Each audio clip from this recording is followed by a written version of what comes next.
ఓం నమ శివాయ. నా పేరు పాండురంగారావు. రుద్రాక్షలు వేదగణితం. రుద్రాక్ష ఒక దైవికమైన సంపద. ఈశ్వరుడే రుద్రాక్ష రూపంలో మన గుండెల మీద కదులుతూ ఉంటే వ్యతిరేక శక్తులేవి మన మీదకి రావు. అలాగే విజయాలు ఎప్పుడు మన పక్కనే ఉంటాయి. ఎలాంటి నియమాలు లేవు. ఎప్పుడైనా ఎవరైనా వేసుకోవచ్చు. మీరు ఏ రుద్రాక్ష ధరించాలి తెలుసుకోవాలనుకుంటున్నారా? 5వ తారీఖు నేను భీమవరంలో ఉదయం నేను అక్కడ ఉంటాను. నన్ను మీరు కలవాలి అని మీరు అనుకుంటే ఏ రుద్రాక్ష ధారణ చేస్తే ఉన్న స్థితి నుంచి ఉన్నతంగా ఎదగడానికి అవకాశం ఉందో తెలుసుకోవాలంటే ఈ నెంబర్తో కాంటాక్ట్ అవ్వండి.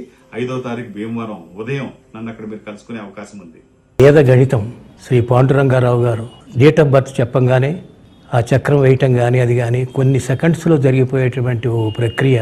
అలాంటి వారు మనకి ఇప్పుడు ప్రస్తుతం ఒక్క పాండురంగారావు గారే ఉన్నారేమో అని నాకు అనిపిస్తోంది.